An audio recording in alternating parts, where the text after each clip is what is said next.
नमस्कार मित्रांनो, microbiology N-Y-T चॅनलमध्ये आपले स्वागत आहे. तर या व्हिडिओमध्ये आपण इम्युनॉलॉजीमध्ये जो इम्युनो रिसेप्टर आणि लिगँडचं जे काही इंटरॅक्शन असतं त्याला आपण नॉन कोव्हॅलंट इंटरॅक्शन म्हणतो. त्या नॉन कोव्हॅलंट इंटरॅक्शनचं इम्पॉर्टंट काय आहे आणि त्याच्यामुळे कोणकोणते फरक हे पडतात आणि त्याच्यामुळे मेन जे फंक्शन काय आहे ते प्रॉपर चालण्यामध्ये त्याचं काय काम होतं आणि हे जे इम्युनो रिसेप्टर आणि लिगँडचं जे काही नॉन कोव्हॅलंट इंटरॅक्शन आहे ते कोणकोणत्या फॅक्टरमुळे होतं ते आपण या व्हिडिओमध्ये डिस्कस करणार आहोत. तर चला तुम्ही व्हिडिओ सुरुवात करूयात. सर्वात प्रथम इम्युनो रिसेप्टर हे एक प्रोटीन आहे जे की सरफेसवरती सापडतं इम्युनोसेलच्या. इम्युनोसेल म्हणजे कोणकोणत्या टी सेल असेल, बी सेल असतील, मायक्रोफॅजेस असतील किंवा डेंड्रॅटिक सेल याच्या काही इम्युनोसेल आहे त्याच्या सरफेसवरती आपला इम्युनो रिसेप्टर हे पाहायला मिळतं. आणि रिसेप्टर काय रिस्पॉन्सिबल करतं जेणेकरून एखाद्या स्पेसिफिक मॉलिक्यूलला, एखाद्या लिगँडला, एखाद्या अँटीजनला किंवा पॅथोजन असोसिएटेड मॉलिक्यूलला किंवा कॉम्प्लेक्स लाईक जे काही पेप्टाइड MSC मॉलिक्यूल असतात त्याला रिकग्नाइज करण्याचं काम, डिटेक्ट करण्याचं काम इम्युनो रिसेप्टरचं असतं. तर हे जे इंटरॅक्शन आहे रिसेप्टरचं आणि लिगँडचं हे क्रिटिकल असतं जेणेकरून इम्युनो रिकग्निशनसाठी आणि रिस्पॉन्स इनिशिएशनसाठी याचा जास्त प्रमाणामध्ये वापर हा केला जातो. या इंटरॅक्शन आपल्याला नॉन कोव्हॅलंट पाहायला मिळतं जेणेकरून हे जे काही इंटरॅक्शन आहे ते टेम्पररी असतं, परमनंट नसतं केमिकल बॉन्डसारखं म्हणजे कोव्हॅलंट बॉन्डसारखं.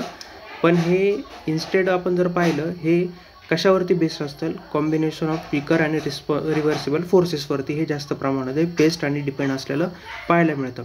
आणि याच्यामुळे हे ज्यावेळेस हे फोर्सेसमुळे जे काही रिसेप्टर आहे आणि प्रोटीन आहे हे ज्यावेळेस यांचं इंटरॅक्शन होतं ते टुगेदर येतात, ते एक नेसेसरी स्पेसिफिसिटी आणि स्ट्रेंथ आपल्याला प्रोव्हाइड करतं.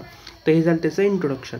तर कोणकोणत्या प्रकारे हे जे इम्युनो रिसेप्टर आणि जे काही लिगँडचं नॉन कोव्हॅलंट इंटरॅक्शन होतं ते आता आपण पाहूया. त्याचे टाईप्स आहेत. तर पहिला जो टाईप्स आहे हायड्रोजन बॉन्ड. हा जो हायड्रोजन बॉन्ड जो आहे तो हायड्रोजन आयटम जो की शेअर होतो इलेक्ट्रोनिगेटिव्ह आयटममध्ये. दोन इलेक्ट्रोनिगेटिव्ह आयटममध्ये जे काही ज्यावेळेस हायड्रोजन आयटम हा शेअर होतो त्यावेळेस हे जे काही इंटरॅक्शन आहे ते घडून येतं. टिपिकली जर आपण पाहिलं ऑक्सिजन आणि नायट्रोजन त्याच्यामध्ये आपल्याला पाहायला मिळतात. आणि हे अलाइनमेंट करायला म्हणजे रिसेप्टरला आणि लिगँडला प्रिसाइजली अलाइनमेंट करायला, तसंच स्पेसिफिसिटी जे काही इंटरॅक्शन आहे त्याला इसेन्शियलसाठी मानलं जातं. त्याच्यानंतर इलेक्ट्रोस्टॅटिक इंटरॅक्शन त्याला आपण आयोनिक इंटरॅक्शन म्हणतो.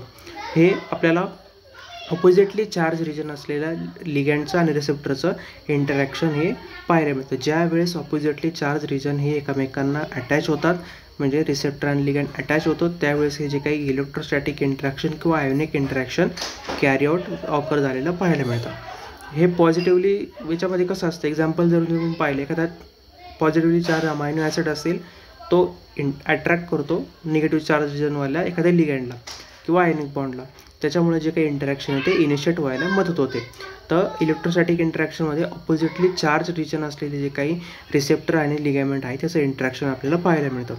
त्याच्यानंतर वंडरवॉल फोर्सेस हे जे काय आहे ते वीक इंटरॅक्शन आपल्याला पाहायला मिळतं. त्याच्यामध्ये हे कशामुळे ऑकर होतं, ट्रान्झिएंट डायपोल जे काय असतात त्या ॲटममध्ये किंवा जे काही मॉलिक्यूलमध्ये दोन ॲटममध्ये ते प्रॉक्सिमेटली क्लोज असल्यावरती त्यावेळी हे जे काही वंडरवॉल फोर्सेस आहे ते कॅरी आउट झालेले आपल्याला पाहायला मिळतात.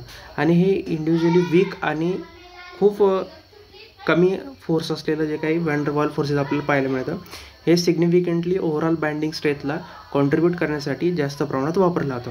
त्यानंतर हायड्रोफोबिक इंटरॅक्शन म्हणजे जे काही नॉन पोलर जो काही पार्ट असतो रिसेप्टरचा आणि लिगँडचा तो टुगेदर व्हायसाठी किंवा मिनिमाइज एक्सपोजर ऑफ वॉटरला मिनिमाइज करण्यासाठी याचा वापर केला जातो.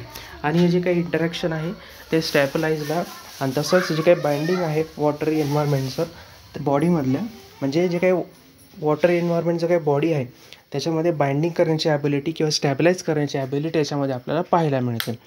तर हे झाले पूर्णपणे जे काही इंटरॅक्शन आहे त्याच्याद्वारे म्हणजे वंडरवॉल फोर्स असतील, हायड्रोफोबिक असेल किंवा जे आपण मगाशी पाहिले दोन ते त्याच्यानुसार जे काही हायड्रोजन ॲटम असतील याच्यानुसार हे इंटरॅक्शन आहे ते घडून येत असतं.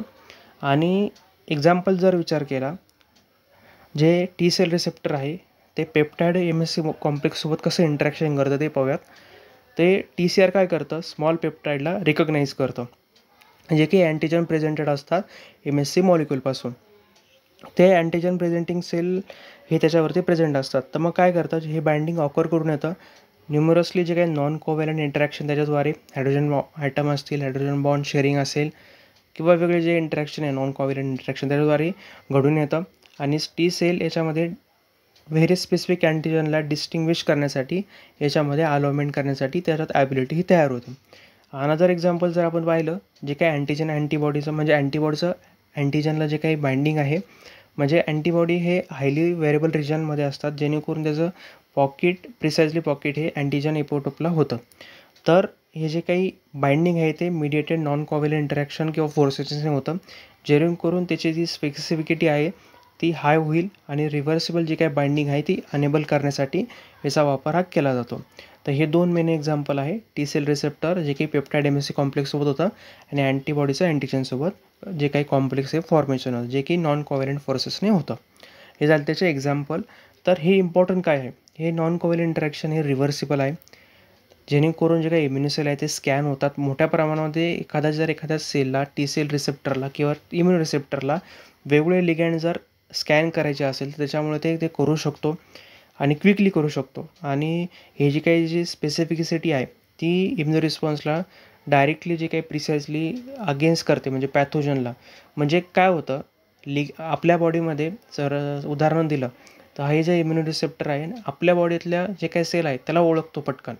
आणि जर त्याने आधी ऑलरेडी त्या सेलला बाइंड करून आधी जर त्याची इन्फॉर्मेशन ग्रॅब केली असेल किंवा सिग्नल पाठवला गेला असेल, मग दुसऱ्यांदा परत जर तो सिग्नल किंवा जो अँटीजन आहे किंवा जो काही लिगँड आहे तो जर त्याच्याजवळ आला, मग त्याला तो स्कॅन करून लगेच बाजूला टाकू शकतो आणि जे काही पॅथोजन आहेत त्याला तो लगेच रिकग्नाईज करू शकतो. याच्यामुळे त्याचे जे काही ओव्हन सेल आहेत त्याच्या अगेन्स्ट त्याच्या सिग्नल न पास होता जे काही पॅथोजन आहे त्याच्या अगेन्स्ट जर सिग्नल पास होत असेल तर ते खूप महत्त्वाचं असतं. कारण की पॅथोजन हे एखाद्या डिसीज कॉज करू शकतं आणि ओव्हन सेलला मारण्यापेक्षा जे पॅथोजन आहे त्याला मारलेलं बरं.